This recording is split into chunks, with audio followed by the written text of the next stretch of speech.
Nous te donnons toute la gloire. Nous te donnons toute la... Ashalava, Seye Basata, Rebaka, Yekete, Reboshata, Rabababa, Rende Rebosaya, Rekaya Mandele Sayava, Reboshayava, Kate, Kete, Kete, Kete, Kete, Kete, Raba, Yende Rebosa, Yekata, Rebababa, Shende Reba, Seyande Rebo, Rikaya, Kate, Rebasaya, Manderebo, Ribababa. Renderebo shata rekaya manderebo sayenda rabashete rakayama haleluya rebo shata renga rabasata eakate yemanderebo shata reba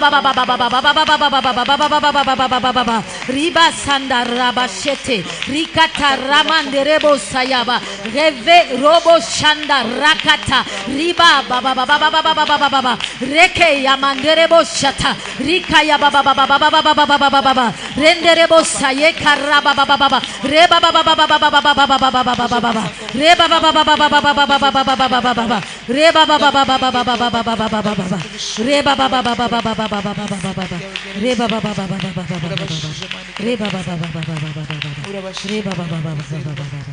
reba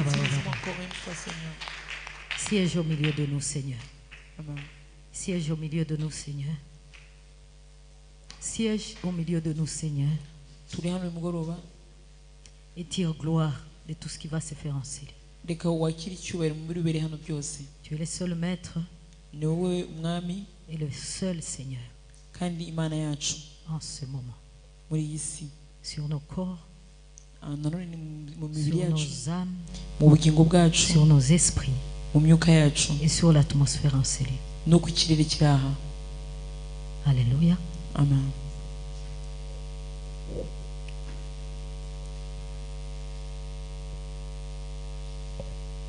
Il y a certains défis que tu as dans ta vie. Et particulièrement de l'insoumission. Non, de l'insoumission. Non. De l'insoumission. Tu as des problèmes, hein?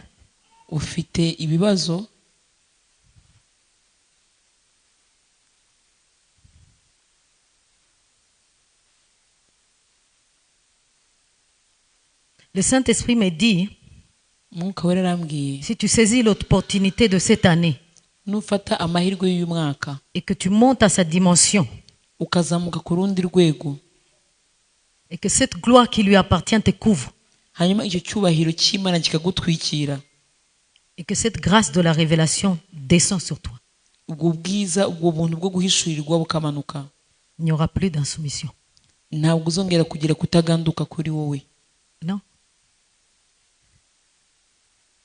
Alléluia. C'est à qui, la personne à qui appartient ce message a compris. Cette dimension est la solution. Cette dimension dans laquelle nous sommes cette année, c'est la solution. Nous bénissons le Seigneur, nous avons été ici hier.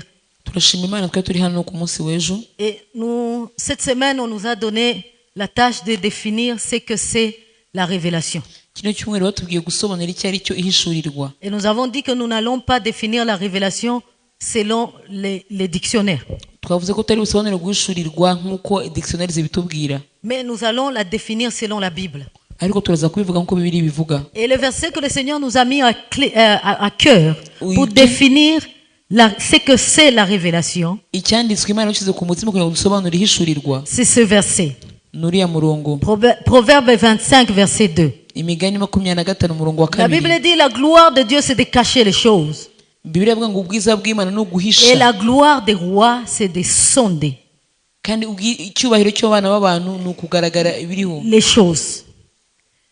La version française courant m'a beaucoup plu. Parce qu'on a dit nous honorons Dieu parce qu'il tient certaines choses cachées. Alléluia. Nous le vénérons. Nous le vénérons. tuzamuramya. Vénérer, c'est placer à une dimension particulière. Tuzamuha icyubahiro. Vénérer, ça ne se dit même pas pour des hommes, ça se dit pour Dieu. Ni ijambo rikoreshwa ku Mana gusa. Nous vénérons Dieu Tuzabaha Imana parce qu'il tient certaines choses cachées. kubera ko hari ibihishwe iyo ifite. Pour dire, Bishatse kuvuga ngo les choses cachées ibihishwe donnent à Dieu la dimension qu'il a biha Imana umwanya ifite face à l'homme. Amen. Alléluia. Les choses cachées ibihishwe donnent à Dieu biha la Imana dimension de Dieu urwego face à rw'ubumana l'homme. birebanye n'umwana Mais ce w'umuntu. qui est étonnant cette année, Ariko igitangaje uyu c'est que mwaka Dieu a dit, icyo Imana yavuze, je vais vous donner accès à cette dimension. yaravuze ati ndashaka kubaha umwanya kuri urwo rwego, kuri urwo bwiza. Alléluia. Donc nous sommes dans une année fabuleuse, Turi mu mwaka udasanzwe, extraordinaire. umwaka ukomeye. Alléluia. Amen. Nous avons parlé largement de ce thème-là, Twavuze kuri mutwe w'ijambo ejo qui est une réponse à ce que c'est la révélation. usobanura icyo ari cyo guhishurirwa. La révélation du Saint-Esprit. Nous avons précisé la révélation du Saint-Esprit parce qu'il y a plusieurs révélations qui ne sont pas du Saint-Esprit. Twabisobanuye neza ko ari uguhishurirwa na mwuka wera kubera ko hariho guhishurirwa kwinshi. Cette révélation-là du Saint-Esprit est une dimension de la gloire. Iryo hishurirwa rya mwuka wera ni urundi rwego rw'ubwiza. Alléluia, peuple de Dieu. Est-ce que quelqu'un est en train de recevoir? Moi, cette année, j'ai jeûné comme je n'ai jamais jeûné. Uyu mwaka njye nabashije kwiriza kurusha uko nabikoze mbere. Et je vous assure que j'ai jeûné, mais même hier soir, j'étais en train de dire, Seigneur, donne-moi cette révélation-là. Donne-moi. Nari Alléluia. ngirimo kubwira Imana Peuple de Dieu. guhishurirwa. Il y a une dimension où tu peux être. Le reste ne te dit plus rien. Hariho urwego ugeramo ukabona ibisigaye Dieu peut te révéler quelque chose et le reste ne dit plus Imana rien. ikaguhishurira kugeza ubwo ureba Il ibisigaye ne dit plus rien. Akabwira ati nta kindi gisigaye. Il y a une dimension, tu arrives, tu es rassasié. Hari urundi rwego ugeraho ukumva urahaze. Les vêtements ne disent plus rien. Uranyuzwe, ibisigaye L'argent ntacyo ne dit bikubwiye. plus rien. Le Amafaranga mari ntacyo ne akubwiye. dit plus rien. Umugabo ntacyo akubwiye. Alléluia. Hier soir, j'étais en train de prier. Je dis, Seigneur, ramène-moi. En janvier, j'étais en 50 jours. Et pendant la semaine de 7 jours secs, le Dieu du ciel m'a fait grâce d'entrer dans cette dimension. J'étais rassasié. Et hier soir, j'étais en train de prier pour moi et pour Mugoroba vous. narimo nsenga Oh, mbasengera la namwe. Bible dit goûtez combien Dieu est bon. Bibiliya iravuga ngo Goûtez. musogongere mwumve ko Uwiteka agira neza. Goûtez combien il est bon. Ngo ni Dieu est musogongere. bon. Imana ni Il y nziza. a des dimensions de Dieu que nous ne connaissons Hari pas. urundi rwego Voilà rw'Imana pourquoi tutazi. le monde nous fait pleurer. Niyo mpamvu Voilà isi pourquoi nous tubabaza. souffrons. Niyo Parce mpamvu que nous tubabara. ne sommes pas encore entrés dans cette Kubera ko dimension. ntabwo turagera muri urwo rwego. Alléluia. Il y a des hommes qui ont vécu sans Hariho femme, abana sans bavutse- famille, batizwa n'abagore parce babo qu'ils avaient atteint cette dimension. kubera ko bageze kuri uriya rwego Et ils s'en sont pas plaints. kandi ntabwo bigeze babyinubira. L'apôtre Paul ne s'est jamais plaint de ne pas avoir eu une femme. Ntabwo yigeze babazwa n'uko Bien atigeze agira aimé, umugore. il goûtait à plus que du miel. Pawulo yarimo asugongera ku birenze ubuki. Nous allons lire ça. Turaza kubisoma. Il dit, je connais un homme. Nous allons lire. Nous allons lire. Reka dusome. Nous allons au thème d'aujourd'hui. Reka tujye ku mutwe w'ijambo wacu uyu munsi. Maintenant, nous avons vu que cette dimension dont je vous parle, Twavuze ko urwo rwego rundi nababwiye c'est une dimension réservée aux consacrés. ni urwego rwahariwe abiyeguriye Dieu Imana. ne l'offre pas à quiconque. Ntabwo Imana iriho umuntu uwo ari we wese. Et nous voudrions voir aujourd'hui quelle est cette consécration Turifuza no kumenya ko kwiyegurira Imana uko ariko qui nous fait accéder à la révélation du Saint-Esprit. bitugeza kwishyurwa na Mwuka Wera. Quelle est cette consécration qui nous fait accéder à la révélation du Saint-Esprit? Iryo hishyurwa ritugeza kuri Mwuka Wera ni irihe? Nous lisons Philippiens 2, 5, 8. Turasoma Abafilipi 2:5-8. En lisant la parole de Dieu, Mu gihe dusoma ijambo ry'Imana, ça n'engage que moi. ibyo ngibyo birareba njyewe. C'est cette parole Iryo jambo qui m'a convaincu comme étant la parole qui fait le portrait de la consécration. niryo jambo ryanyemeje kuba ryaba nk'ishusho ryo kwiyegurira Imana. La Bible dit, Biravuga ngo- la Bible parle de Jésus. bibiri kuvuga kuri Kristo. Ayant en vous le sentiment qui était en Jésus-Christ, Mugire wa mutima wari mu Kristo Yesu. lequel existant en forme de Dieu, Uwo nubwo yabanjije kugira akamero il n'a nk'akimana. point regardé comme une proie à arracher d'être égal avec Dieu, Ntiyatekereje yuko guhwana n'Imana ari ikintu cyo mais gugundirwa. s'est dépouillé lui-même. Ahubwo yisiga Tu ubusa vas souligner ce point-là, lui-même. wicara ku karongo. Ah, shabatekerebusha. Mais s'est dépouillé lui-même Ahubwo yisiga ubusa en prenant une forme de serviteur, ajyana akamaro nk'ak'umugaragu en devenant w'imbata. semblable aux hommes, Nk'ak'umugaragu w'imbata. en ayant paru comme un simple homme. Agira ishusho y'umuntu kandi yamaze kuboneka. Il s'est lui-même, il s'est humilié lui-même. Souligne encore lui-même. Cyagaciro hari avuga ngo ubwayo. Se rendant obéissant jusqu'à la mort. Agira amaze kuboneka afite ishusho y'umuntu. Même jusqu'à la mort de la croix. Kugeza ku rupfu rw'umusaraba. Dieu n'a pas caché ce qu'il y a de grand en toi. Ntabwo Imana yahishe ibiri muri wowe. Tout ce qu'il y a de grand, Dieu te le dit ou il permet que les gens te le disent. Ibikomeye muri wowe Imana irabikubwira cyangwa se igatuma abandi bantu babikubwira. Parce que Dieu t'a créé avec quelque chose qui n'a pas donné à d'autres créatures. Kubera ko hari icyo Imana yakuremanye itahaye abandi. Et c'est à cette dimension-là que Dieu attend la consécration. Kandi aho ngaho ni C'est là la consécration. kwiyegurira Imana. Cette chose s'appelle la volonté. Ibyo Ta nibyo volonté. byita ubushake bwawe. Ta volonté. Gushaka kwawe. Ici on dit, il s'est humilié lui-même de sa propre volonté. Yicisha bugufi araganduka. Il s'est dépouillé lui-même de sa propre volonté. Yicisha bugufi ubwayo ku bushake bwayo. Mais il savait aussi qu'il existait en forme de Dieu. Ariko yari azi ko afite ubumana muri we. Bien aimé, je suis en train d'essayer par la grâce du Seigneur de nous communiquer comme le Saint-Esprit me l'a dit. Qu'est-ce que la consécration? Ndimo ndagaragaza kubabwira ko Mwuka Wera yabimbwiye kwiyegurira Imana n'iki. Cet homme qui s'appelle Jésus-Christ Uyu mugabo wita Kristo n'ignorait pas qu'il existait en forme de Dieu. ntabwo yari yayoboye ko yari afite ubumana muri we.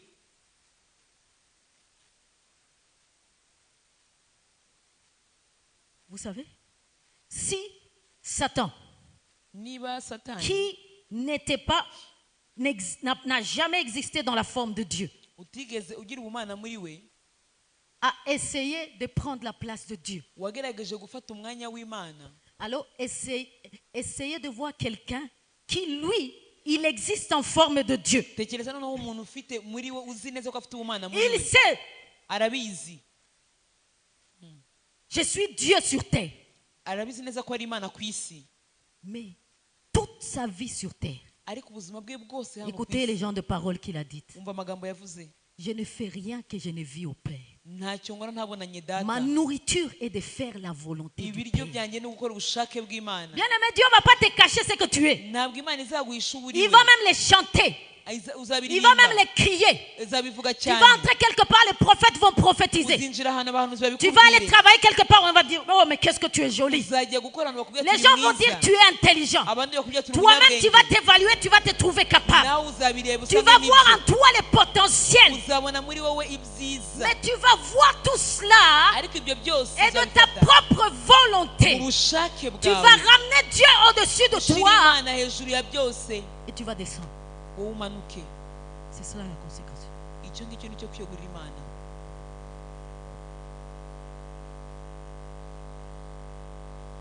On peut... C'est moi-même. Excusez-moi. La consécration selon la Bible, Kwiyegurira Imana tugende kuri Bibiliya. selon les versets que nous venons de lire, Ku byanditswe tumaze gusoma. c'est un mode de vie dédié à Dieu. Ni uburyo bwo kubaho bwaragijwe Imana. Le mode de vie, on définit ça comme étant la façon de vivre. Uburyo bwo kubaho ni nk'uburyo tubaho. Les relations que nous avons, Ubusabane les dufitanye. relations sociales, Kumenyana n'abantu. jusqu'à nos goûts. Kugera no ku bitunezeza. Alléluia. Ça, on peut dire, lui, il aime plus la nourriture africaine que la nourriture européenne. Ushobora kuvuga ati akunda ibiryo byo muri Afurika kurusha Ça, c'est dans son iby'abazungu. mode de vie. On peut dire là-bas chez lui, on ne mange pas la nourriture rwandaise, par exemple. Bashobora kuvuga ati iwabo Il mu Rwanda aime la ntabwo barya nourriture ibiryo congolaise. Ça, by'Abanyarwanda. c'est son mode de vie. Ubwo nibwo buryo bwe bwo kubaho. On peut dire, lui, il ne fréquente pas les gens très pauvres, il fréquente les gens riches. bashobora Ça, kuba c'est son bakunda mode de abantu vie. b'abakire kurusha abakene. Ubwo ni uburyo bwe bwo kubaho. Ses relations. Ni Jusque uburyo bwo même kubana. à ce qu'il valorise. Kugeza kubiha agaciro, byaha Alléluia. agaciro. Alléluia. Je suis venue tout à l'heure avec une maman qui me disait, maman, pasteur, mi si pende ba muizi. Nazananye Donc, n'umumama en uri lui- sinkunda abajura. Cette maman valorise la droiture.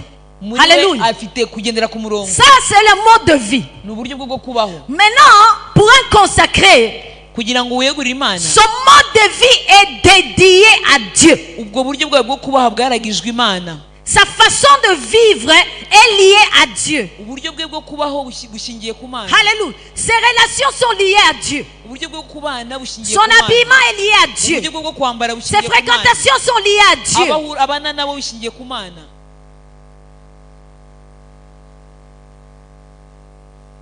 Même sa profession est liée à Dieu. N'umurimo akora umubeshaho ushingiye ku Mana. Oui, Yego. on a vu Daniel hier. Twabonye Daniel Il ejo. a refusé, lui qui était esclave. We yarabyanze nubwo yari imbata. C'était l'opportunité d'avoir une place dans un pays où il est esclave. Byari amahirwe yo kubona umwanya w'icyubahiro mu Mais il gihugu a yari imbata. refusé de plaire au roi en déplaisant à son Dieu. Yanze gushimisha umwami ngo ababaze Imana ye. Même sa profession est liée à Dieu. N'uburyo bwo kubaho Un bishimisha consacré Imana. ne travaille pas dans un cabaret. Ntabwo yakoraga Même si ça lui achèterait une maison. nubwo bishobora kumugurira inzu. C'est un mode de vie dédié à Dieu. Ni uburyo bwo kubaha bwaragijwe Imana. Ce mode de vie est provoqué par une ferme décision volontaire. Ubwo buryo buterwa n'amahitamo adakuka. Il a dit, la Bible nous a dit tout à l'heure, il s'est dépouillé lui-même. On ne l'a pas forcé. Nta muntu wabimuhase. Il s'est humilié lui-même. We ubwe yitanze ku giti cye. Une ferme décision volontaire Ni amahitamo ntakuka de se soumettre, yo guca de soumettre sa volonté yo kumvisha ubushake bwe à celle du Seigneur ku bushake bw'Imana afin d'accomplir sa destinée. kugira ngo asoze impamvu yo kubaho kwe. Alléluia. On sort de tout ça qui est compliqué. C'est juste Mu magambo make quelqu'un qui a décidé ni umuntu wafashe umwanzuro de son propre chef. mu bushake bwe. Moi, Njyewe je sais que je sais, nzi ko que je peux, que je peux. nshobora ibyo nshoboye, Mais à partir d'aujourd'hui, ariko uhereye uyu munsi je ne ferai plus rien moi ntacyo nzakora ku bwanjye qui soit de mon propre chef sur ma vie. bitazubahisha umwami wanjye ku buzima Je ne bwanjye. déciderai plus sur ma propre vie. Ntabwo nzafata umwanzuro ku buzima bwanjye. Je n'aurai plus d'ambition moi-même. Ntabwo nzagira ibyo nifuza ku bwanjye gusa. Je vais vivre selon la volonté de Dieu. Ngomba kubaho bijyanye n'ubushake C'est bw'Imana. seulement cela.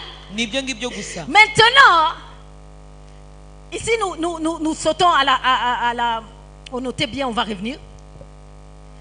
Cette décision de se soumettre, Uwo mwanzuro wo guca bugufi de soumettre notre volonté wo kumvira à celle du Seigneur, ubushake bw'Imana nous amène volontairement à mettre de côté nos propres ambitions. bidushyira gushyira ku ruhande amaranga cyangwa se ibyo tugamije ku bwacu. Cette décision-là, Uwo mwanzuro de soumettre notre volonté à sa volonté, wo gucisha bugufi ubushake bwacu ku bushake bw'Imana fait que naturellement nous renonçons à nos ambitions bituma turekera cyangwa se twanga ibitunezeza, et nous embrassons les ambitions du Seigneur. ahubwo tukagundira ubushake bw'Imana. Alléluia. Alléluia.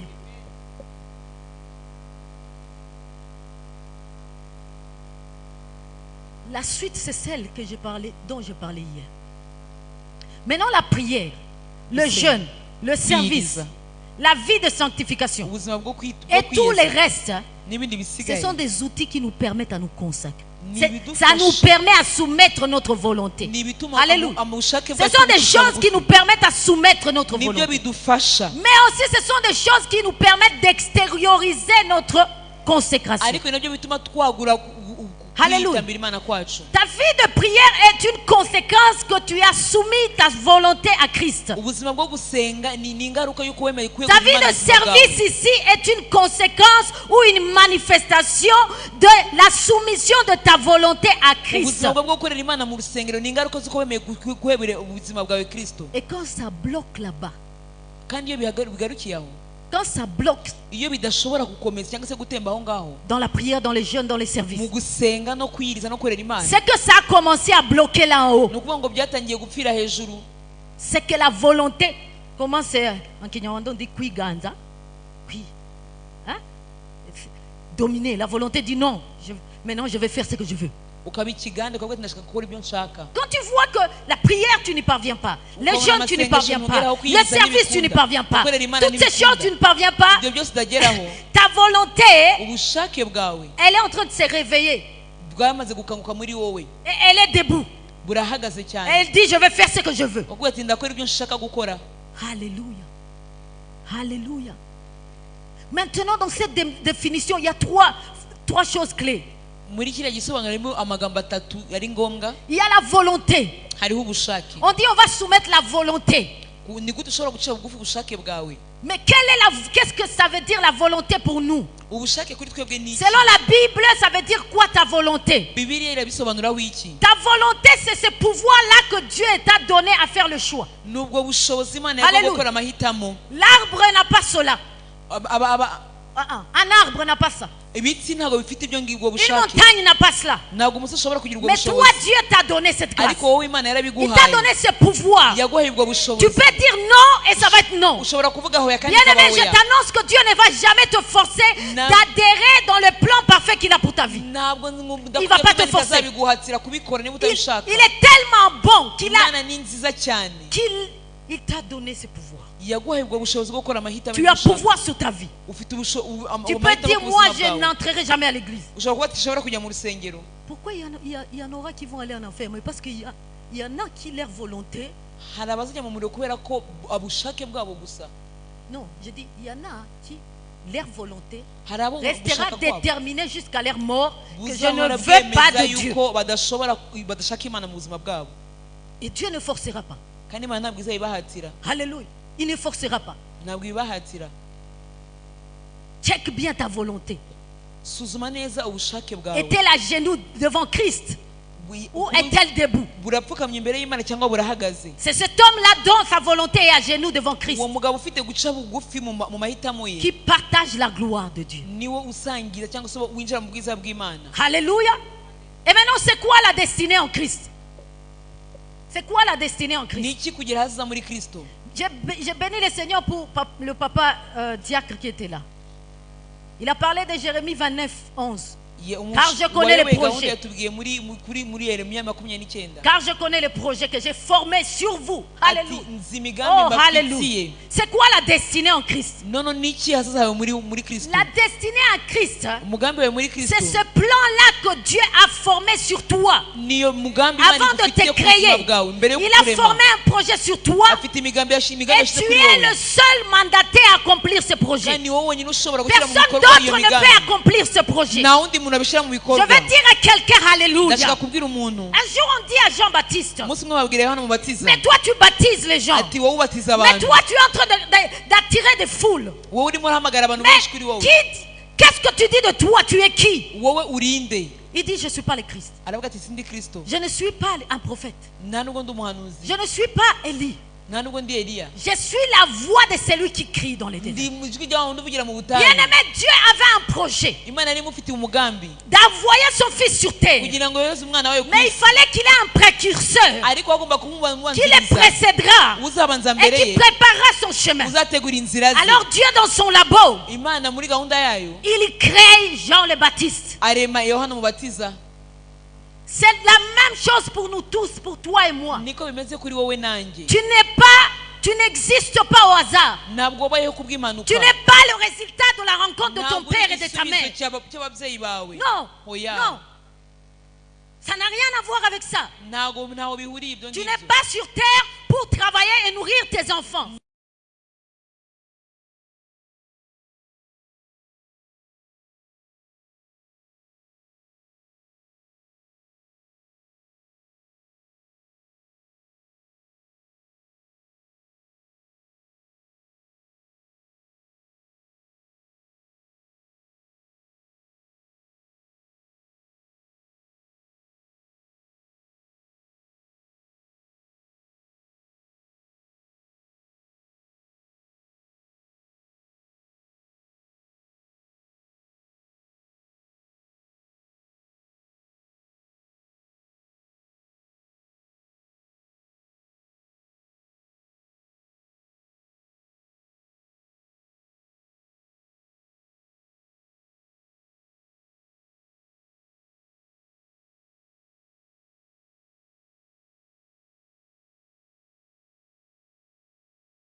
Prenez dans vos agendas là.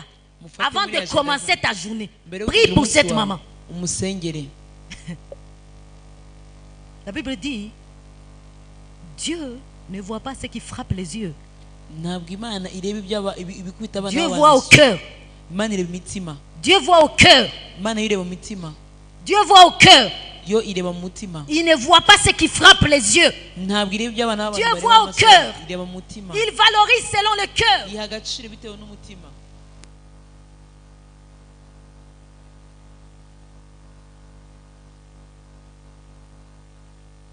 C'est un projet de Dieu la destinée. Ni umugambi w'Imana. Ce n'est pas le projet d'un homme. Ntabwo ari umugambi w'umwana Ce n'est w'umuntu. pas la décision d'un homme. Ntabwo ari amahitamo Ce n'est y'umwana pas le w'umuntu. vouloir d'un homme. Ntabwo ari ubushake C'est bw'umwana ce que w'umuntu. Dieu a tracé dans son, Ni icyo dans son Imana yashyize laboratoire. muri gahunda zayo. Et qui a fait qu'il t'a créé. Byatumye Et nakurema. maintenant, quand tu arrives sur terre, None wigeze ku isi. tu décides de soumettre ta volonté à ce plan-là. Ufata ukemeza ubushake bwawe gucira bugufi ubushake bw'Imana. Et ça te fait gagner une valeur Bigatuma uba uw'agaciro. extraordinaire. devant Agaciro Dieu. kadasanzwe. Parce que comme je vous ai dit, Kuko nababwiye. les valeurs qu'il t'a données, Agaciro yaguhaye. il va les faire briller. Iza ibyerekana. Toi-même, tu vas les voir. Nubwo uzabibona. Tu vas les voir que tu as du potentiel. Uzabona ko ufite Tu vas le iby'agaciro. voir pourquoi je suis en train de crever de faim ici.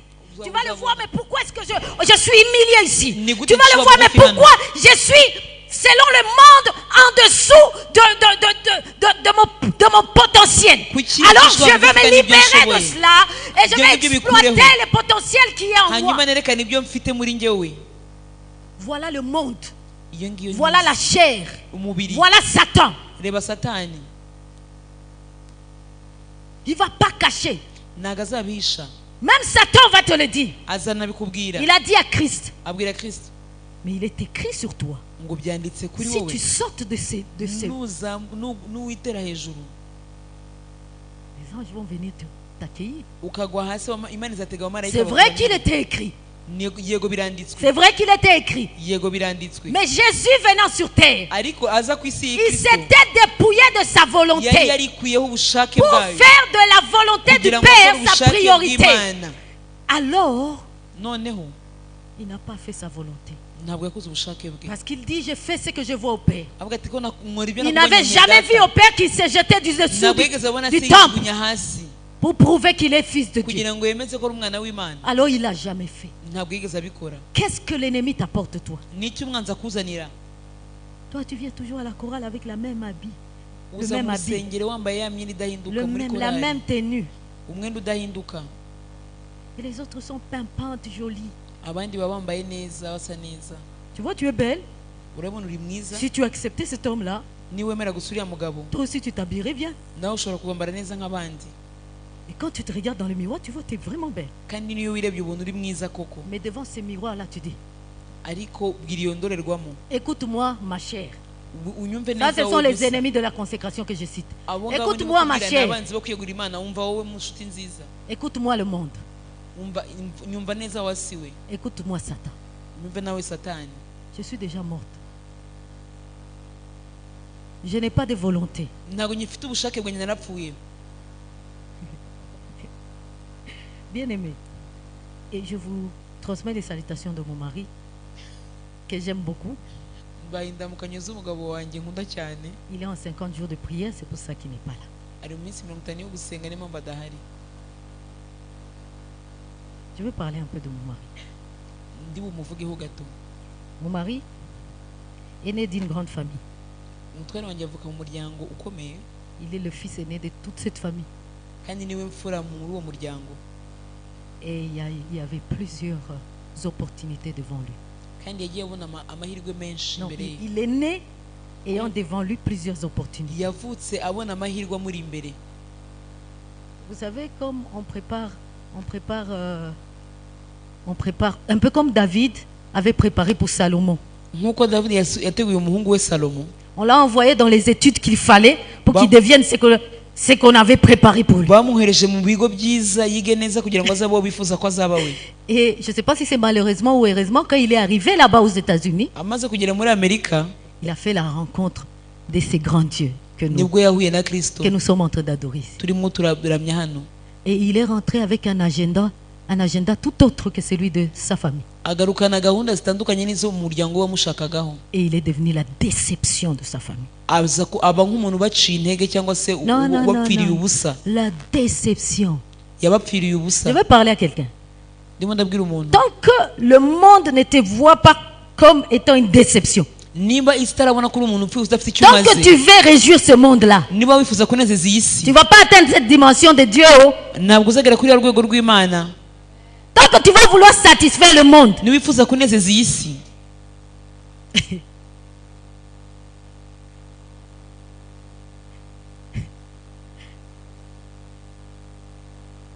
moi je suis, si le Seigneur me parle, souvent il faut que je sois en prière, que je ferme mes yeux et que je prie et le Seigneur me montre.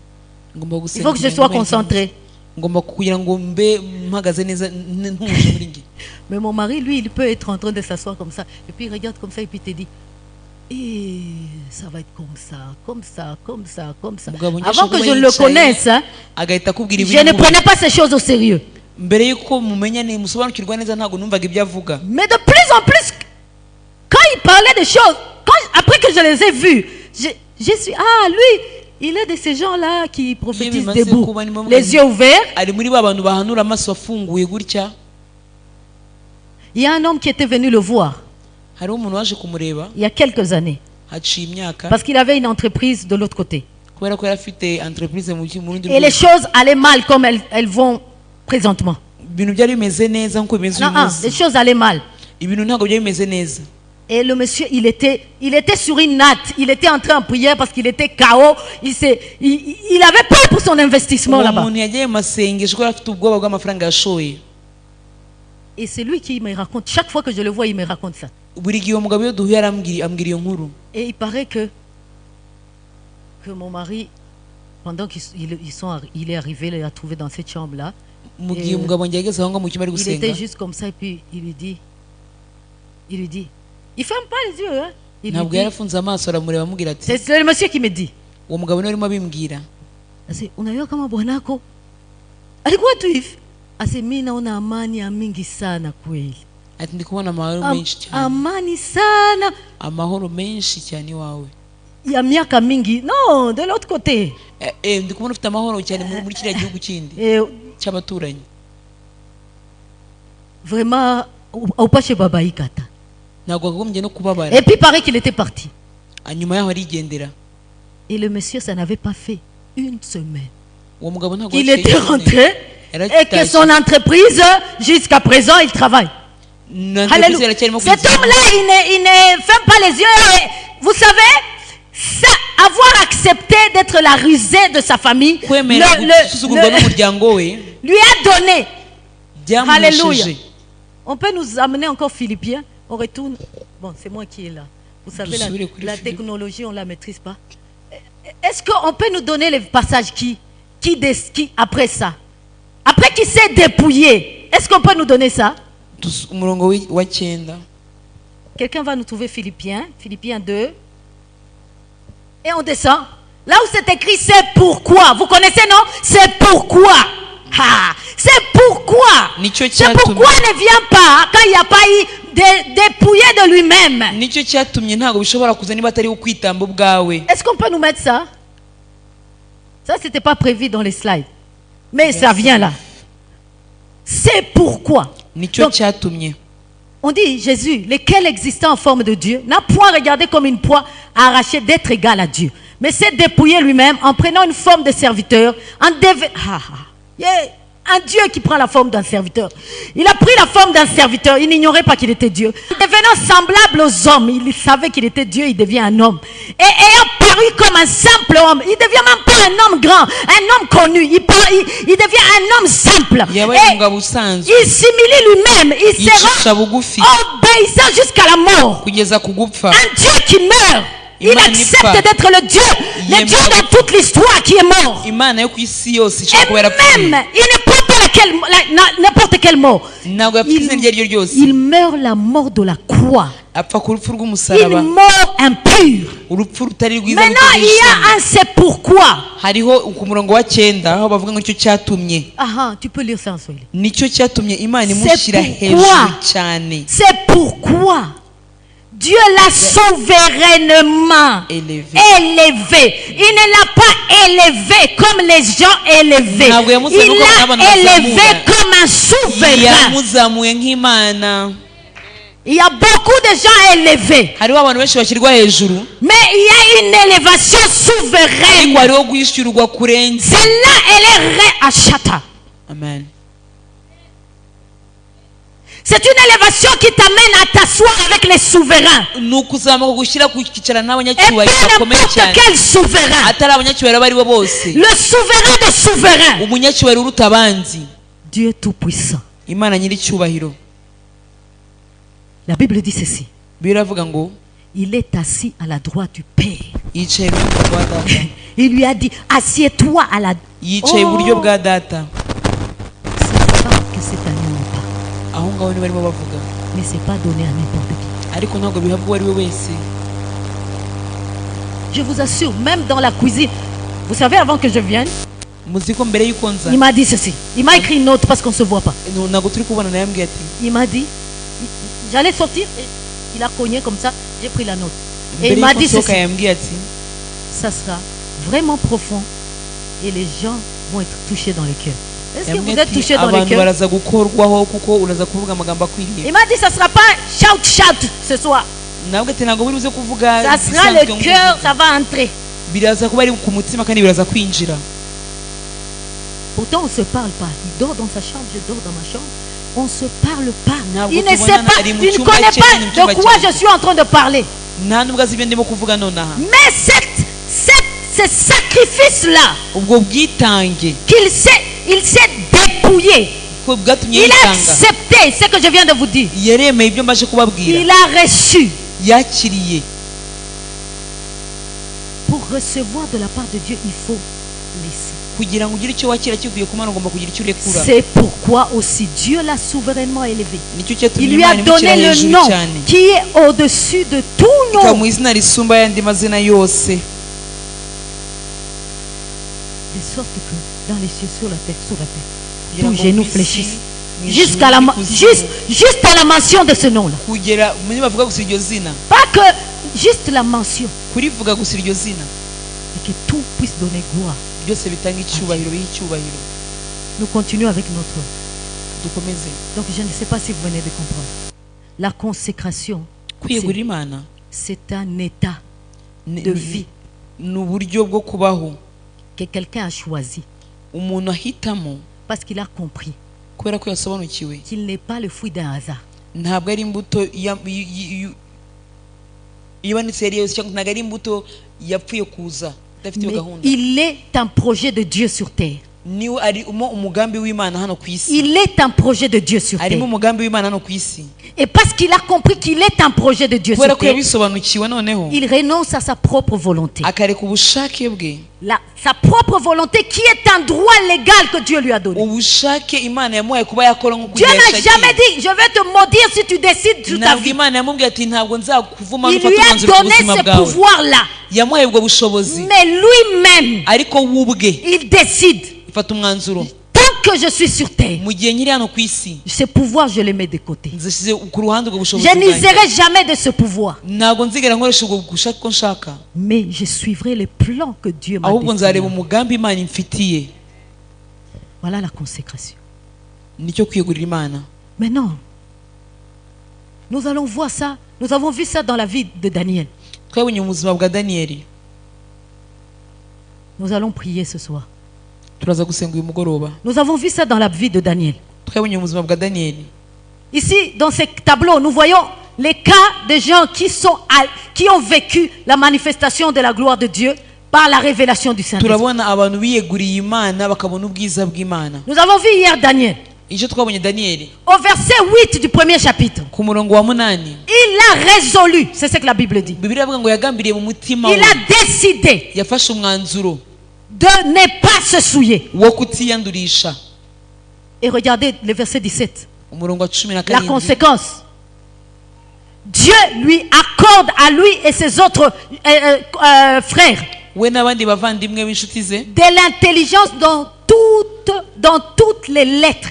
ibaha ubwenge burenze ikinyejana cyabo. Bien aimé, quand je vous ai parlé d'être souverainement élevé, c'est la vérité. igihe nabwiye ngo kuzamurwa ni ukuri. Un souverain, c'est quelqu'un qui est au-dessus de ceux-là qui sont élevés. umunyacyubahiro ukomeye ni wa wundi uri hejuru ya bamandi bashyizwe hejuru. Un souverain. uri hejuru Ici, il y a cyane. plusieurs personnes élevées. Un Hariho benshi souverain, bashyizwe il est hejuru. au-dessus de ces noneho de uwo ces gens munyacyubahiro cyane élevés. aba baruta bose. Maintenant, la Bible dit que Jésus, bibiliya avuga iti kuri Kristo il est notre modèle.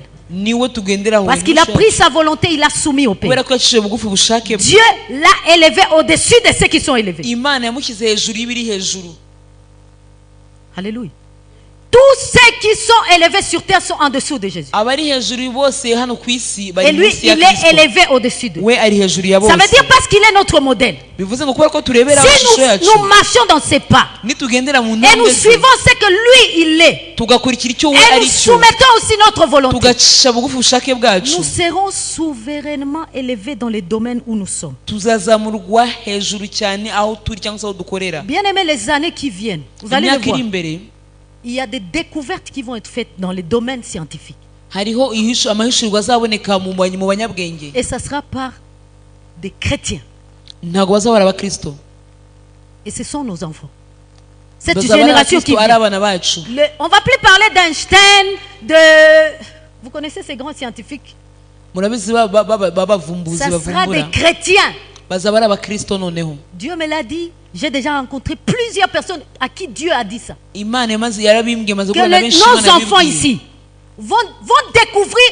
Vous savez, la Bible est en train de dire dans 1 Corinthiens chapitre 2, à partir du verset 6, il dit, ce sont les choses que l'œil n'a point vues, que l'oreille n'a point entendues, qui ne sont pas montées au cœur de l'homme, les choses que Dieu réserve pour ses bien-aimés. imana yabikiye Donc abakunzi Dieu les bayo. a cachés exprès. imana Dieu m'a yarabihishe dit, ibishaka. vous voyez notre pays ici, murabona igihugu cyacu hariya là-bas de l'autre côté. hariya muri Kongo. C'est une nation qui va propulser l'évangile. amen.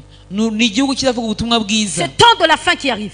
Cette Birageze nation igihe. va beaucoup contribuer pour cela. ni igihugu kizakoresha cyane mu gutanga Et ubutumwa bwiza. Satan le sait. kandi satani C'est pour arabizi. cela qu'il est en train de secouer. niyo mpamvu akora iwe Mais bwabaga. on ne change pas le plan de Dieu. ariko ntabwo bahindura gahunda Cette z'imana. nation, kiriya gihugu retenez ces jours, mubyumve mubifate. il y a de nombreux minerais qui n'ont jamais été découverts là-bas. hariho ubukire bwinshi, amabuye y'agaciro atari yabonwa hariya. Parce que Dieu attend l'église. kubera ko imana itegereje itorero. Dieu m'a dit ça. imana Il y a des yarabimbwiye. minerais qui seront découverts au Congo hariho qui amabuye n'ont pas encore. y'agaciro menshi cyane. Un jour, j'ai prié et puis l'Esprit me dit, pourquoi les gens se battent pour rien? umunsi umwe Ils se battent pour rien là-bas. Il y a rien. ku busa nta kintu kiriyo. Ils n'ont encore rien vu. ntacyo bari babona. J'ai des choses hari ibyo mfite que j'ai cachées pour l'église. nahishe ku bw'itorero. Il y a des fils et des filles du royaume des cieux de l'autre côté hariho abahungu n'abakobwa b'ubwami bw'ijuru qui seront extrêmement riches bazaba bakire cyane pour financer l'évangélisation dans les pays kugira arabes, ngo dans les bashyigikire pays. ubutumwa bwiza ku isi. Mais je vous l'ai dit. Et l'église sera très riche au Congo. Mon église sera très itorero riche. rizaba rigizwe cyane. Et vous voyez la petite église de Ndosho, qu'on voit la petite église. Eh murabona ben, amatorero mato mato mubona yanjye ya ndosho. moi je suis accroché comme ça. Hein. Je suis accroché comme ça. ngewe mbishikamyeho Je connais cyane. des choses. nzi ibintu, J'ai déjà vu des choses. maze kubona ibintu. Je suis comme Abraham, on lui a dit sors dehors, vois tout ce que tu vas voir meze là. nka Je te Aburahamu donne. wabwiye ati J'ai sohoka déjà hanze vu. urebe. Alors je suis attaché comme ça. nanjye ibyo ngibyo mbishikamyeho cyane. Andosho. hariya indosho. Est-ce que vous savez Ndosho c'est quoi? Vous ne savez pas. Vous êtes dans la lumière, vous connaissez la paix. mwebwe muri kubona amatara ntabwo muzi indosho icyo ari cyo. Nous on fait des feuillets. Papa, et nous on est chakataka. Tu es ma sengesho, utaumba masasu, manzari kuko Ça est devenu comme la musique, ça ne nous dit jamais rien. On est là. kitubwiye ni turahonga turagumya tugasenga. Tunakwepa kadogo sasa Saint-Esprit anasema mkwepe. Akusema mkwepe tunaendelea. iyo muka rero tugatsi mwihisheho gato. Mais les gens des fois ils viennent. Maman est Ariko déjà abantu arrivée. bakaza bakambwira. Maman est déjà arrivée. Umubyeyi wacu amaze kuhagera. C'est la vallée des ossements desséchés. ni mu kibaya Mais il y a une forte armée là-bas. hariho abasirikare. Elle est encore invisible mais elle existe. ntabwo bigaragara. Elle est encore invisible, mais elle existe. ntabwo bigaragara ariko biriho. Alléluia. Amen. Alléluia. Alléluia.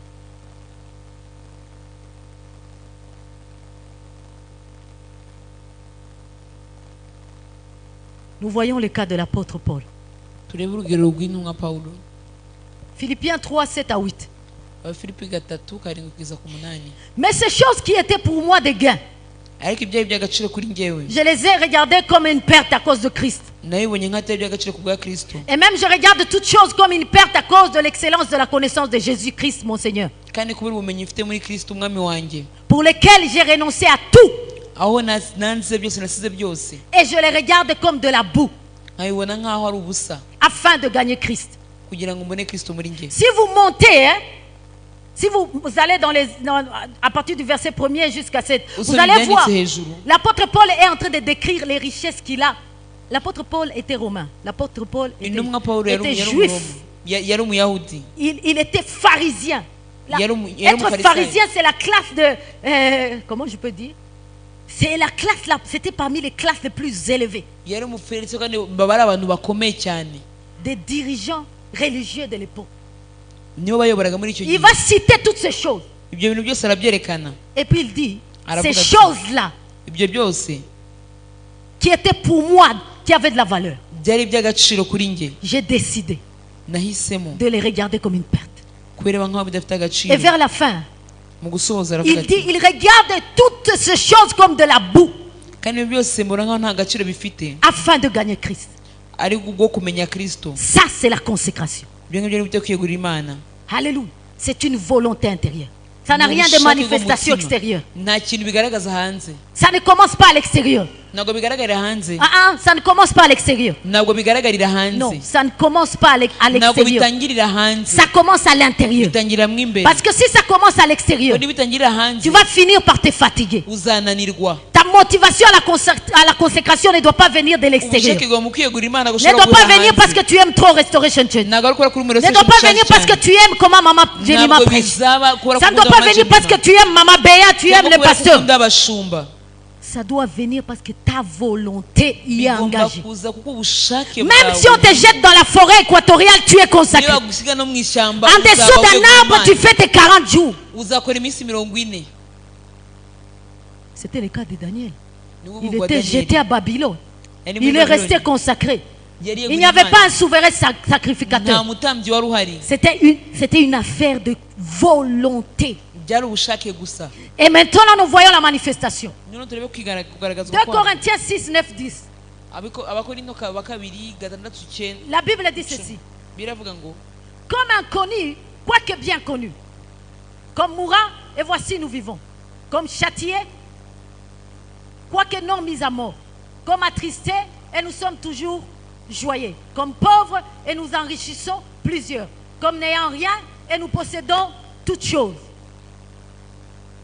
Et puis, nous arrivons maintenant à la révélation. Il dit, je connais un homme en Christ qui fit il y a 14 ans, ravi jusqu'au 3e ciel. Si c'est fit dans son corps, je ne sais. Si c'est fit hors de son corps, je ne sais. Dieu le sait. Et je sais que cet homme, si c'est fit dans son corps ou sans son corps, je ne sais. Dieu le sait. Fit enlevé dans le paradis. Quelqu'un qui est sur terre mais qui a accès au paradis. umuntu uri ku isi ushobora kugera mu ijuru. C'est celui-là qui a dit précédemment que toute chose est devenue de la boue. niyo Pour wavuze gagner ngo ibintu Christ. byose nabibonye nk'aho ari igihombo. Il est vivant. Ariho Il n'est pas mort. ntabwo Mais yapfuye, il a accès au paradis. ariko L'apôtre ashobora Paul kwinjira mu a ijuru. eu accès au paradis étant sur terre. Paul yemerewe kwinjira mu ijuru. Écoutez le verset 7. Il dit, umurongo wa 7. 4. Fut enlevé dans le paradis et qu'il entendit des paroles ineffables qu'il n'est pas permis à un homme d'exprimer. yazamuwe akajyanwa muri paradizo akumva ibitavugwa ibyo umuntu adakwiriye kuvuga. Il a entendu des choses qu'on ne peut pas expliquer. yumvishe ibintu adakwiriye Des kuvuga, choses qui ne lui est pas permises de dire. ibyo Des, adashobora kuvuga, des choses qui nous sont encore cachées jusqu'à aujourd'hui. ibintu twahishwe kugeza Des none. choses que lui qui a écrit presque la moitié du Nouveau Testament n'a pas écrit. ibyo we uwanditse isezerano rishya atigeze amenya, Non, il n'a pas écrit ces ntabwo choses. yigeze abyandika Parce que c'est des choses extraordinaires. kubera ko ni ibintu bidasanzwe. Maintenant, il dit ceci. aravuga ati Et pour que je ne sois pas enflé d'orgueil, kugira ngo nawe umwirasi Parce que c'était des choses qui peuvent faire que tu sois enflé d'orgueil. kuko ni ibintu ushobora gutuma uba umwirasi C'était une dimension ni urundi rwego qui peut faire que tu deviens orgueilleux. ushobora gutuma uba umwirasi Bien-aimé, si tu te consacres, niba wiyegurira imana Dieu te donnera une dimension imana izaguha urundi rwego qui peut faire que tu deviennes orgueilleux. ushobora gutuma uba Dieu umwirasi s'offrira à toi. imana izakwiyogereka Alléluia. Il dit, si tu sépares ce qui est précieux de ce qui est vil, je ferai de toi. nzakugira ube wowe Non, il dit- avant de dire ça, il dit, tu te tiendras devant moi. avuga ati uzahagarara imbere yanjye Qui est celui qui peut se tenir devant Dieu? ninde wahagarara imbere y'imana Ça veut dire, cette personne-là, ni ukuvuga ngo uwo muntu tu peux avoir un cancer et il paraît devant Dieu. ushobora kuba ufite kanseri ariko ukahagarara imbere y'imana Lui, il peut paraître devant Dieu. Il y a cette permission. afite ubwo bushobozi afite ubwo budahangarwa Et il parle pour ton cancer. Là, akavugana kuri iyo kanseri yawe et ça disparaît. ikavaho Au début de l'année, umwaka utangira ma mère avait les reins à la phase finale. umubyeyi wanjye yari afite impyiko ziri mu cyiciro cya nyuma Et il fallait la dialyse.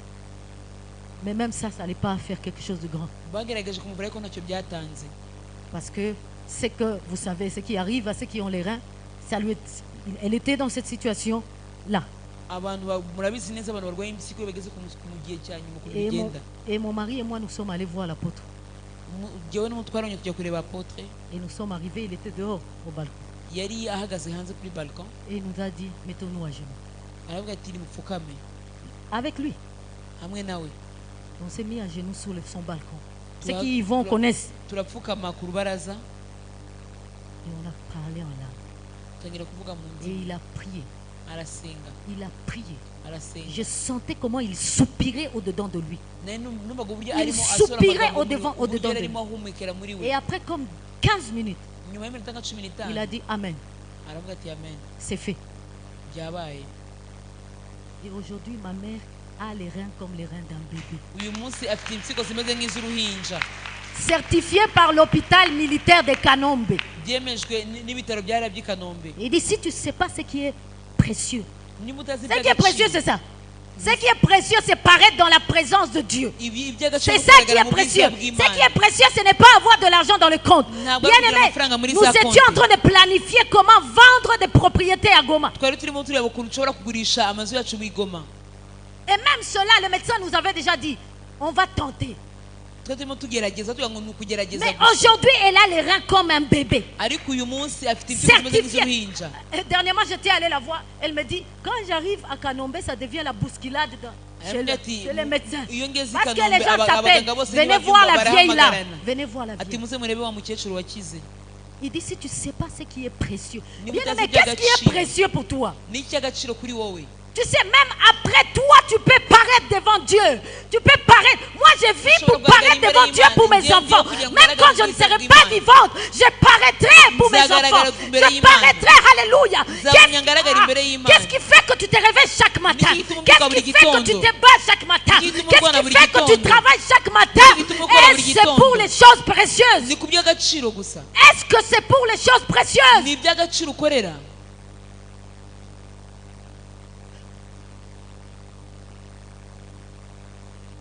Si tu ne sais pas ce qui est précieux, niba mais utazi ce qui est iby'agaciro vil, kandi iby'ubuzima Salomon, il prend 1000 femmes. Il Salomon se afashe mécomporte. akifata nabi Ah, cet homme-là, uwo mugabo il amène même des divinités étrangères sur la terre sainte. azana ibigirwamana mu gihugu Il fait une cyejejwe abomination terrible. akora ibyangwa n'imana Mais son père David paraît devant Dieu. ariko isi Alors qu'il est déjà mort. Il paraît devant Dieu. yagaragaga imbere y'imana Et Dieu dit, imana iravuga iti je ne vais pas t'arracher tout le royaume.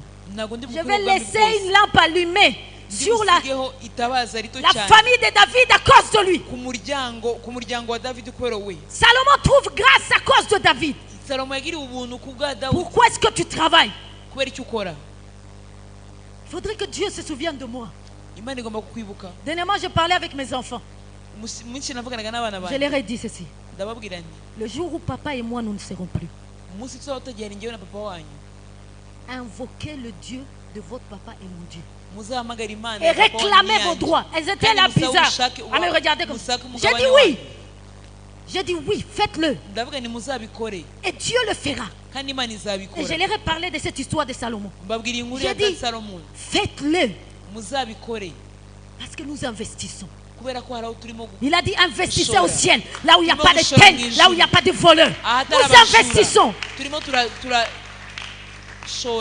C'est l'ennemi qui te ment. C'est l'ennemi qui te ment. ni umwanzi urimo kubeshya. Quand tu te consacres iyo urimo kwiyegurira Imana et te dit regarde, arakubwira ati tu reba es irresponsable. ufite inshingano. Qu'est-ce que tu fais pour tes enfants? n'icyo ukora ku Tu bana passes bawe. tout le temps à l'église là-bas pour le uba pasteur uri ku Gabi. rusengero buri gihe. Tu es là pour le pasteur Gabi. uba hari kubw'umushumba Qu'est-ce que Gabi. toi tu y gagnes? wowe ubona iki? Qu'est-ce que tu y gagnes? wowe ubona iki? Bien-aimé, il te ment. arakubeshya Il te ment. arakubeshya Il te ment. arakubeshya. C'est le Christ, ni Kristo ton Seigneur, Imana yawe qui a dit wavuze iti investis là-bas. ati mushore hariya Investis là-bas. mushore hariya mu Tout ijuru. ce qui est sur cette terre, ibiri hano ku isi on va piller.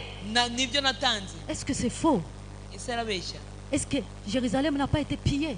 ese Yerusalemu ntabwo bajyanye Est-ce que ibintu tout byose? ce que David avait pris avec sa main, avait travaillé, est-ce que ça n'a pas été ibyo pris? Dawidi yakorewe byose ntabwo byatwawe iminyago. Mais est-ce que sa crainte de Dieu a été prise? ese ugutinya Imana Est-ce kw'Imana que muri iyo ce qui byaratwaratwaye? avait été écrit dans le souvenir céleste sur David, ça a été pris? ibyari byanditswe kuri iyo byigeze bisahurwa. David continue à parler Dawidi akomeza kuvuga parce que sa descendance, Christ, est assis à la droite du Père. kubera ko mu rubyaro rwe Kristo arimo.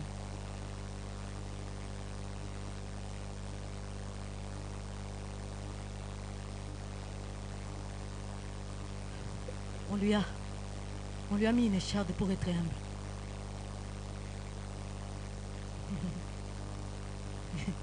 Si tu continues dans la consécration, nukomeza mu kwiyegurira Imana, Seigneur, ne nous mets pas des échardes, rends-nous humbles, tout Mana simplement. utworoshye twe kuba birazi Parce que les choses qui nous attendent bien, kubera ko ibidutegereje c'est des choses glorieuses. ni iby'icyubahiro. Nous allons prier. tugiye gusenga. Tu vas te lever là où tu es. urahaguruka aho wicaye Tu vas prier. tugiye gusenga. Urigita Gaza, Urigita Gaza, Urigita Gaza, Niringa Homana, Urigita Gaza, Urigita Gaza, Urigita Gaza, Urigita. Hallelujah, hallelujah. Inga Homana, Urigita. Oh, Tangama, Oro, Tangama,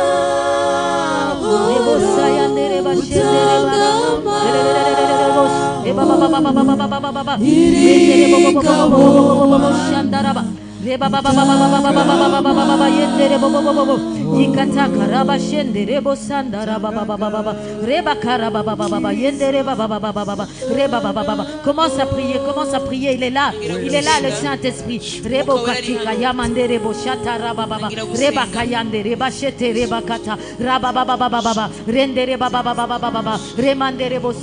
Si le pasteur va me permettre, je voudrais prendre 5 minutes pour prier. Et ceux qui peuvent, s'il y a d'autres bien-aimés qui peuvent prendre le micro, et nous allons prier, intercédons.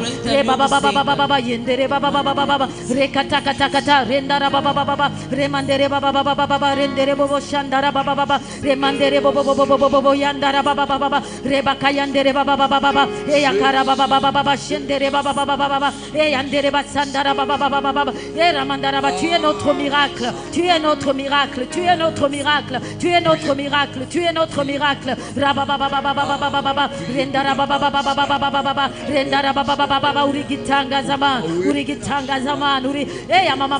Je te conseille, toi tu es à une dimension de désespoir. Tu es à une dimension de désespoir. Tu es à une dimension. Je vois quelqu'un qui a une dimension de désespoir. Tu es à... Oh, Dieu me dit de te dire, tu ne peux pas être plus désespéré qu'Abraham. Tu ne peux pas avoir vu plus dur qu'Abraham. Mais après ce moment-là, j'ai fait un miracle pour lui. Après ce moment-là, j'ai fait un miracle. Il y a des gens au milieu de nous qui sont désespérés, qui sont désespérés. Tu es à bout de souffle. Tu es à bout de souffle. Tu es à bout. Je ne parle pas des gens simplement. Mais ceux-là qui ont désespéré. Tu n'espères plus. Le Seigneur Dieu des armées me dit ceci. Après 100 ans, il a fait un miracle pour Abraham. Il ne peut pas être défié par le temps. Lui, il n'est pas défié par le temps. Il n'est pas défié par les années. Tu es désespéré à cause des années. Tu es désespéré à cause des années. Tu es désespéré à cause des années. Invoque ton Dieu, élève les mains, invoque ton Dieu. Demande-lui de booster encore ta foi. Demande-lui de booster encore ta foi. Demande-lui de booster encore ta foi. Rakate yamanderebo shairabaka yamanderebo ribakata rakatoko raba ribabababa renderebo shandaraba rikata randaraba shetereba rekayamanderebo sandaraba baba rabakate kete rababababa rabakayamanderebo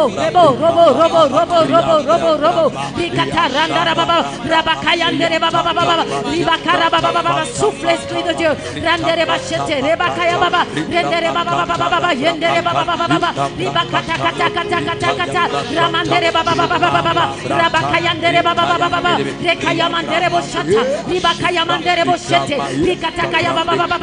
Il n'est pas encore trop tard. Il n'est pas encore trop tard. Il n'est pas encore trop tard. Il n'est pas encore trop tard. Rendere baba, rendere boshata, rekaraba, ribandere bo, rakaraba baba. Il n'est pas encore trop tard. Il n'est pas encore trop tard. Randere bachettere bokoro randara baba eyandere baba rekete ayakwa mwisho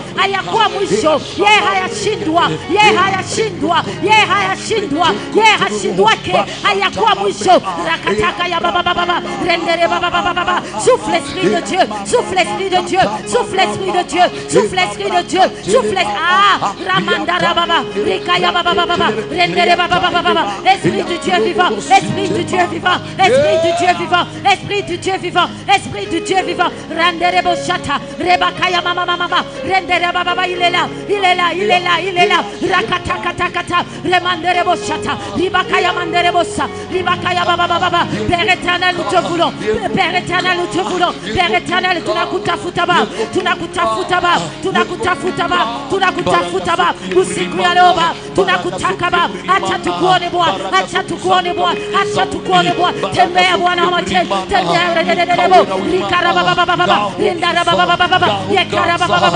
Mungu mwenye nguvu Mungu mwenye nguvu arakatakata ribababa manifeste ta gloire, manifeste ta puissance rikatarabashata ribababa rendere bakaya bakata ribababa réveille quelqu'un Seigneur, relève quelqu'un Seigneur ratarababa rakatakata ribakatakata randarababa nous savons que tu es là, nous savons que tu es là, nous savons que tu es là, nous savons que tu es là, nous savons que tu es là, nous savons que tu es là, tu es là esprit de Dieu, tu es là esprit de Dieu, tu es là esprit de Dieu, tu es là esprit de Dieu randarebakatakata ribakatakata randarababa ribakataya mandorobo rikatakarababa aramanderebosha rikayabakarababa tenda Bwana majeshi, tenda Bwana mwenye nguvu, tenda Bwana mwenye uwezo, tenda rakatakayaba rikarababa. Nous voulons te voir Seigneur, nous voulons te voir Seigneur rikayababa. Que le ciel s'ouvre, que le ciel s'ouvre, que le ciel s'ouvre, que l'esprit de Dieu se manifeste, que l'esprit de Dieu se manifeste ribakayamandara baba moto yako baba, moto ya wamusha baba, lamusha mtu mfalme, lamusha mtu mfalme, pea nguvu kwa mtu Bwana rekayamandara baba. Fortifie tes enfants Seigneur, relève tes enfants Seigneur, frère de chemin là où il n'y en a pas Seigneur, Rabakata, relève quelqu'un au Dieu, relève quelqu'un au Dieu, relève quelqu'un au Dieu, relève quelqu'un au Dieu, relève quelqu'un ce soir, relève quelqu'un je t'implore, Esprit de Dieu m'ouvre-toi, relève un cœur, relève un cœur, relève un cœur, relève un cœur, fais voir un horizon prospère, oh un autre horizon. Un autre horizon pour cette femme, un autre horizon pour cette femme, un autre horizon Seigneur, un autre horizon, Un autre horizon. Un autre horizon. Un autre horizon. Un autre horizon. Rakata riba baba baba. Rimandoro shata. Ramamamamamama. L'Esprit de Dieu me dit ceci. Rebakaya manderebo sata. Rika, tu es couverte de honte depuis des années. Renda rabakata rekaya manderebo. Rimamamamamamama. L'Esprit veut que tu retrouves ton premier amour. Rimandere. Ribababababababababa. Ton premier amour est la solution à toutes ces choses. Tu es accablé de honte. Même quand tu marches dans la rue, tu te sens honteuse. Tu te sens honteuse. Tu vis dans la honte. Élève tes mains et reçois un nouvel amour pour Dieu. Le Seigneur va rafraîchir. Il va rafraîchir. Il va rafraîchir ton cœur. Et dans cet amour nouveau, il va devenir ton premier fiancé. Il va devenir ton premier amour. Et il me dit, il ne peut pas laisser sa fiancée dans la honte. Il ne peut pas laisser sa fiancée dans le mépris. Il ne peut pas laisser sa fiancée dans la honte. Il va enlever la robe de la honte. Il va enlever la robe de la honte. Mais il désire le premier amour. Il recherche le premier amour. À cause de ton amour, tu avais renoncé à tout pour lui. À cause de ton amour pour lui, tu avais renoncé à tout. À cause de son amour à l'époque, tu avais renoncé à tout. Et ton amour a diminué. De la même manière que tu souffres, il souffre aussi.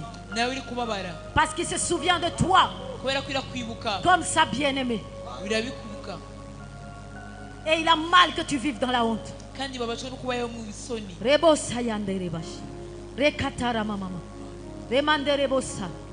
Ça fait un temps que tu es désespéré. Tu ne vois pas clair au devant de toi. Il y a quelque chose qui t'a été pris dans ta vie. Quelque chose t'a été pris dans la vie. Quelque chose t'a été pris dans ta vie. Et depuis tu ne vis plus. Tu survis. Tu survis. Et tu pleures chaque soir. Tu pleures, le Seigneur me montre. Tu pleures chaque soir. Tu pleures.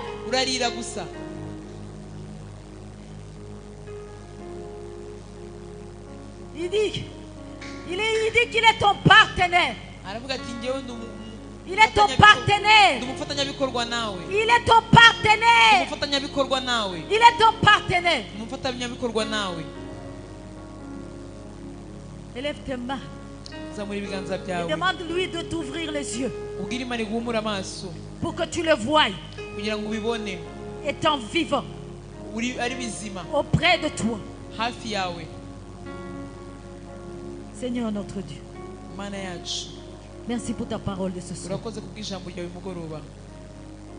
Merci de booster quelqu'un dans une autre dimension. Merci de ne pas laisser cette église la même. Oh, il est écrit, mes paroles sont esprit et vie. Ces paroles qui nous ont été annoncées ce soir par toi, cher Saint-Esprit, sont esprit et vie. Sont esprit et vie. Qu'elles deviennent vie. Au nom puissant de Jésus-Christ de Nazareth. Que celui-là qui ne parvenait pas à entrer dans sa porte de gloire à cause du manque de consécration, que l'esprit de consécration qui a accompagné cette parole se saisisse de lui.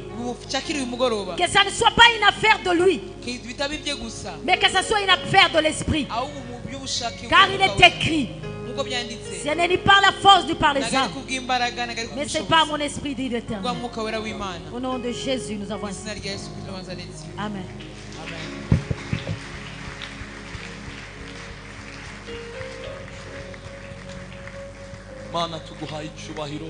Seigneur, nous te rendons gloire.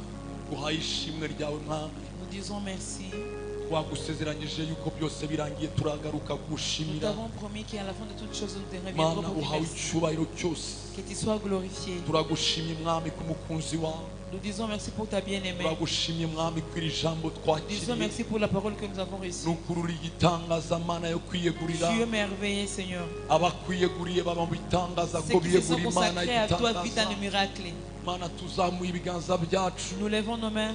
maze uha umugisha wo kuba imbere yawe Que tu puisses nous bénir la ubu ni bénédiction de ubwoko ta bwawe face. mwami wiyemeje Ta gloire qui s'est convaincue. bugasiga byose ku bw'izina Ils ont ryawe laissé tout pour ta gloire. mana ushimwe cyane yuko utajya Que Dieu wirengagiza te soit loué parce que tu n'oublies oh jamais. ntabwo ukiranirwa ngo wibagirwe Tu ne peux pas oublier. ubwo mwami uyu mugoroba wabonye imitima yabo Comme tu as vu leur cœur ce soir. ukareba mwami umurimo wose bakore Et hano tous ceux hantu qu'ils ont fait ici. bataha mana mu izina rya yesu Pendant qu'ils sont en train de rentrer à la yasenze maison. bigaragare yuko babanye n'imana Je prie que ça puisse se manifester qu'ils sont avec le Dieu imana qui n'oublie jamais. ikiranuka Les dieux imana nzima Les dieux vivants. imana biyeguriye Les dieux qui imana se bafata consacrent. amasaha yabo bakayishyira Les hasi dieux ku qui n'ont plus le bwayo temps de se mettre maze dans bakabona des ibikomeye Et ils verront des maze miracles. bakagirirwa neza nayo ils ont eu mu de la bonne izina chance. rya yesu kirisito Au nom de Jésus-Christ. bahawe umugisha w'imana yo mu ijuru Qui puisse être béni la imana bénédiction de nzima Dieu. imana yera imana Dieu ikiranuka vivant, les dieux saints. imana basenga Les ikumva dieux qui igakora prient et qui écoutent, mu qui izina répondent. rya yesu Au kirisito nom de Jésus-Christ. mana bagisohoka hano Pendant hantu qu'ils vont rentrer, babona sortir ibitangaza biherekeza ijambo puissent voir des ryawe miracles babona qui accompagnent ta ibitangaza parole. bigaragaza yuko Des ntabwo ari miracles amagambo qui ne n'ijambo sont pas des promesses ahari de ta ijambo parole. hari ubuzima Là où il y a la ahari vie, il y a la ijambo parole. amateka arahinduka Là où il y a la parole, ahari les choses ijambo changent. agahinda karagenda Là où il y a la parole, ahari il y a pas de ijambo chagrin. ibihome bivaho Là où il y a ahari la parole, ijambo il y a pas de harabohoka ahari Là où il y a la ijambo parole, il y a inzugi de zirakinguka ahari ijambo amahoro aratemba Là où il y a la parole, il y a la paix qui coule. urakoze mukawera w'imana Disons merci Saint-Esprit. ndasenze ongera ubagarure hano ejo yaba Je mu prie que tu puisses gitondo encore les ramener ku ici manywa na demain. nimugoroba Que ce soit le soir et maze la wibuke mwami amaturo yabo Rappelle-toi de leurs n'indirimbo offrandes, zabo leurs chansons. mu izina rya yesu kirisito Au nom de bamurikisha amaso Jésus-Christ. hawe maze ukuboko kwawe kwiza gutane Et que nabo ton peuple puisse mu se izina remplir rya avec yesu kirisito Au nom de Jésus-Christ. ikintu cyose kibafasheho gihabwa umugisha Tout ce qui nawe est touché sur les mana puisse être tugukome béni. amashyi tugushimira Nous yuko t'acclamons en ubikoze disant merci mu pour ce que tu izina nous rya fais. yesu kirisito Au w'i nom de nazareti Jésus-Christ de Nazareth. amen amen Amen. imana ibaha umugisha Que Dieu vous bénisse. mu